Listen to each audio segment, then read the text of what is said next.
ઓમ શાંતિ મિત્રો, આજે આપણે પરમાત્માની યાદમાં પનીર બનાવવાનું છે. તો મેં પનીર બનાવવા માટે અડધો લીટર દૂધ લીધું છે અને એક કઢાઈ લીધી છે. તો અને એક લીંબુ લીધું છે. તો આ રીતે આપણે હવે પનીર બનાવવાની શરૂઆત કરીશું. આ ગેસ મેં ચાલુ કરી દીધો છે. એમાં એક બાઉલ મૂક્યું છે અને આ દૂધ મેં અડધો લીટર લીધું છે. હવે એને આપણે ગરમ કરી લઈશું.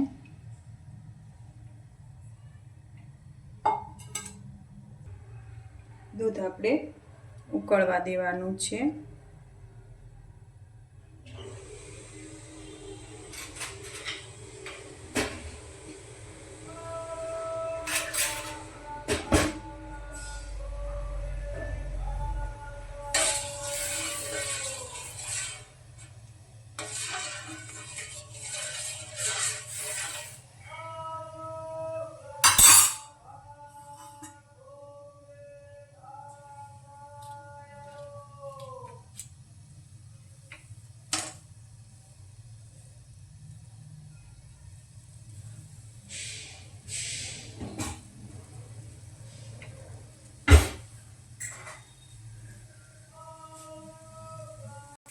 જો આ રીતે આપણે દૂધનો એક ઉકળો આવવા દેવાનો છે.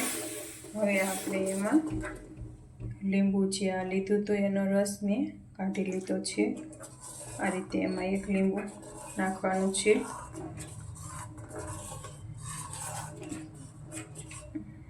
જો દૂધ દેખાય છે તમને ફાટી ગયેલું. જો આ પનીર અલગ થઈ ગયું.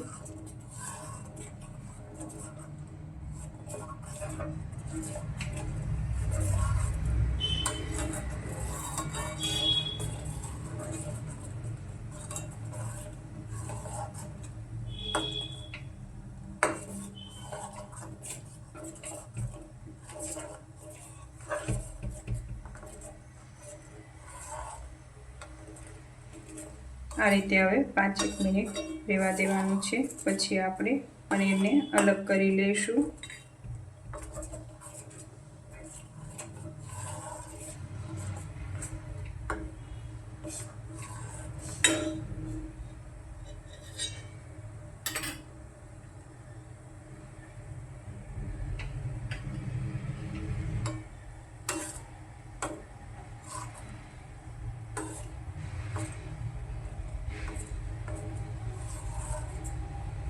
હવે આપણે એને ગળી લઈશું.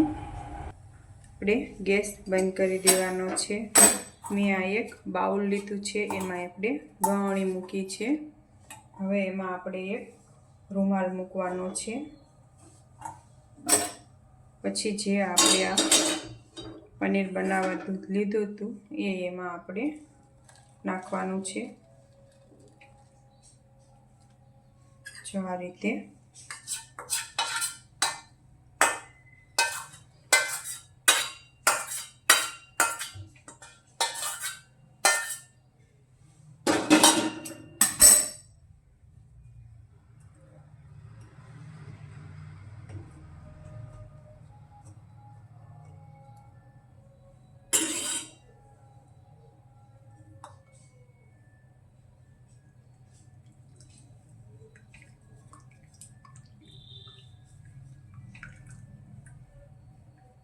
આ રીતે આપણે બધું એમાં પાણી નીચોવી લેવાનું છે.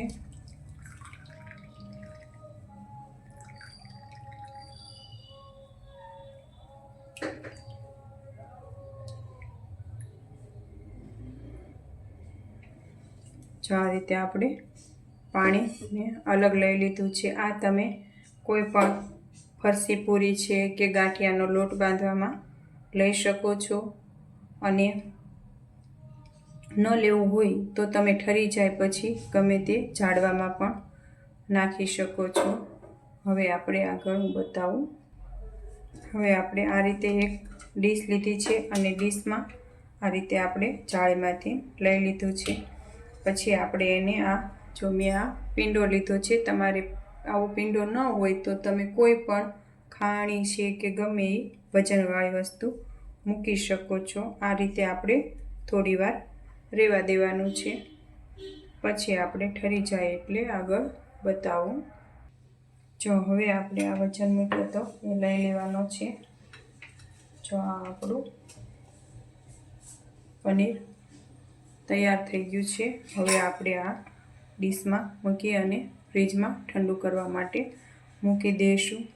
જ્યારે તમારે પણ પનીરનું શાક કરવું હોય તો તમે આ રીતે પનીરનો યુઝ કરી શકો છો અને શાક પણ સરસ થાય છે.